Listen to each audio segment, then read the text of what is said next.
ಇವತ್ತು ಮಹಾನುಭಾವರಾದ ಜ್ಞಾನಿವರೆಣ್ಯರಾದ ಭಕ್ತಾಗ್ರೇಸರರು ವೈರಾಗ್ಯ ಶಿಖಾಮಣಿಗಳು ಅಂತನಿಸಿಕೊಂಡ ಅವಧೂತ ಶಿರೋಮಣಿಗಳಾದ ವಿಷ್ಣುತೀರ್ಥರ ಆರಾಧನೆ ಮಾದನೂರಿನಲ್ಲಿ ವೈಭವದಿಂದ ವಿಷ್ಣುತೀರ್ಥರ ಆರಾಧನೆಯನ್ನು ಪ್ರತಿ ವರ್ಷದಂತೆ ಮಾಡ್ತಾನೇ ಇದ್ದಾರೆ. ಎಲ್ಲ ಭಗವದ್ಭಕ್ತರು ಅವರ ಅನುಗ್ರಹವನ್ನು ಪಡೆದುಕೊಳ್ಳುವುದಕ್ಕೆ ಅಲ್ಲಿ ಹೋಗಿ ಸೇವೆಯನ್ನು ಮಾಡಿ ಅನುಗ್ರಹವನ್ನು ಪಡೆದುಕೊಳ್ಳುತ್ತಾರೆ.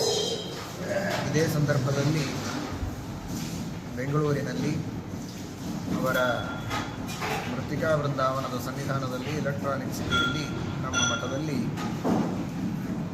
ವಿಶೇಷವಾಗಿ ವಿಷ್ಣುತೀರ್ಥರ ಆರಾಧನೆಯನ್ನು ಪ್ರತಿ ವರ್ಷದಂತೆ ಅಲ್ಲಿಯೂ ಮಾಡಲಾಗ್ತಾ ಇದೆ. ಭಾಗವತ ಸಾರೋದ್ಧಾರ ಲೇಖನ ಯಜ್ಞ ಎಂಬ ಹೆಸರಿನಲ್ಲಿ ವಿಷ್ಣುತೀರ್ಥರ ಶ್ರೀಮದಾಚಾರ್ಯರ ವೇದವ್ಯಾಸದೇವರ ಸೇವೆಯನ್ನು ಮಾಡಬೇಕೆಂಬ ಸಂಕಲ್ಪದಿಂದ ಘೋಷಣೆಯನ್ನು ಮಾಡಿದಾಗ ಸುಮಾರು 180 ಜನ ಸಮಗ್ರ ಭಾಗವತ ಸಾರೋದ್ಧಾರದ ಲೇಖನವನ್ನು ಮಾಡಿ ಆ ಲೇಖನದ ಯಜ್ಞವನ್ನು ವಿಷ್ಣುತೀರ್ಥರಲ್ಲಿ ಅಂತರ್ಯಾಮಿಯಾದ ಭಾರತೀಯ ರಮಣ ಮುಖ್ಯ ಪ್ರಾಣ ಅಂತರ್ಗತ ವೇದವ್ಯಾಸದೇವರಿಗೆ ಸಮರ್ಪಣೆಯನ್ನು ಮಾಡುತ್ತಾ ಇದ್ದಾರೆ. ಇದೊಂದು ಬಹಳ ಉತ್ತಮವಾದ ಕಾರ್ಯ. ದಿನಕ್ಕೊಂದು ಶ್ಲೋಕದಂತೆಯಾದರೂ ಪಠನ ಮಾಡಿ ಅಧ್ಯಯನ ಮಾಡಿ ಜನ್ಮವನ್ನು ಸಾರ್ಥಕಪಡಿಸಿಕೊಳ್ಳಬೇಕು. ವರ್ಷಕ್ಕೊಮ್ಮೆಯಾದರೂ ಭಾಗವತ ಸಾರೋದ್ಧಾರದ ಆವೃತ್ತಿಯಾಗಲಿ ಅಂತ ಶಕ್ತಿ ಇದ್ದವರು ದಿನಕ್ಕೆ ಒಂದು ಪ್ರಕರಣವನ್ನು ಮಾಡಿ ತಿಂಗಳಿಗೆ ಒಂದು ಬಾರಿಯಾದರೂ ಸಂಪೂರ್ಣ ಭಾಗವತ ಸಾರೋದ್ಧಾರದ ಆವೃತ್ತಿಯನ್ನು ಮಾಡಬೇಕೆಂಬ ಒಂದು ವಿಶೇಷವಾದ ಉದ್ದೇಶದಿಂದ ಪರಮ ಕಾರುಣ್ಯದಿಂದ ವಿಷ್ಣುತೀರ್ಥರು ಅದನ್ನು ರಚನೆ ಮಾಡಿಕೊಟ್ಟು ಪರಮೋಪಕಾರ ಮಾಡಿದ್ದಾರೆ.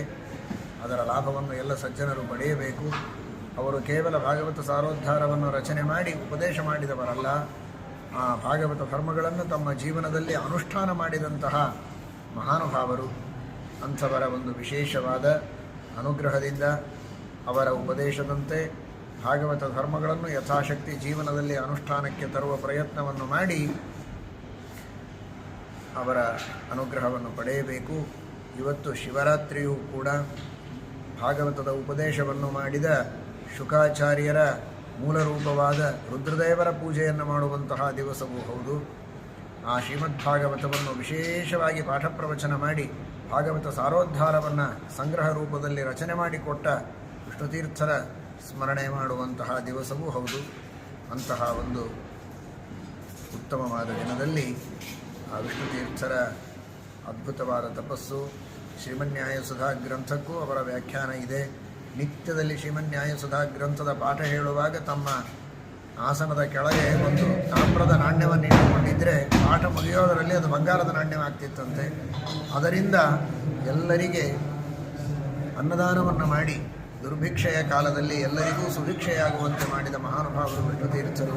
ಸುಮಧ್ವ ವಿಷಯವನ್ನು ನಿತ್ಯದಲ್ಲಿ ಪಾರಾಯಣ ಮಾಡಿದರೆ, ಕೆಲವಿದ ತಂಬಿಗೆಯನ್ನು ಹಿಡಿದು ಪಾರಾಯಣ ಮಾಡಿದರೆ ಅದು ಶ್ರೇಷ್ಠವಾದ ಶುದ್ಧವಾದ ಬಂಗಾರದ ತಂಬಿಗೆ ಆಯಿತು ಅಂತ. ಅಷ್ಟು ಸುಮಧ್ವ ವಿಜಯವೂ ಸರಿ, ಶ್ರೀಮನ್ಯಾಯಸುಧಾ ಗ್ರಂಥವೇ ಸರಿ, ಭಾಗವತವೇ ಸರಿ, ಪಾಠ ಹೇಳಿದರೆ ಪಾರಾಯಣ ಮಾಡಿದರೆ ಅಷ್ಟು ಭಕ್ತಿಯಿಂದ ಮಾಡಬೇಕು ಅಂತ ಅವರ ಜೀವನದಿಂದ ನಾವು ಕಲಿಯಬಹುದು. ಅಂತಹ ಭಕ್ತಿ ಶ್ರದ್ಧೆಗಳಿಂದ ಎಲ್ಲರೂ ಇದೇ ರೀತಿ ಪಾರಾಯಣವನ್ನು ಮಾಡಿ ಲೇಖನವನ್ನು ಮಾಡಿ ಅವರ ಅನುಗ್ರಹದಿಂದ ಜ್ಞಾನಭಕ್ತಿ ವೈರಾಗ್ಯಗಳನ್ನು ಪಡೆದುಕೊಳ್ಳಬೇಕು. ಈ ಲೇಖನ ಯಜ್ಞವನ್ನು ಮಾಡಿದ ಇಲ್ಲಿ ವ್ಯವಸ್ಥೆಯನ್ನು ಮಾಡುವ ಎಲ್ಲ ಭಗವದ್ಭಕ್ತರಿಗೂ ಕೂಡ ವಿಶೇಷವಾಗಿ ದೇವರ ಅನುಗ್ರಹವಾಗಲಿ ಎಂಬುದಾಗಿ ಪ್ರಾರ್ಥನೆಯನ್ನು ಮಾಡ್ತೀವಿ.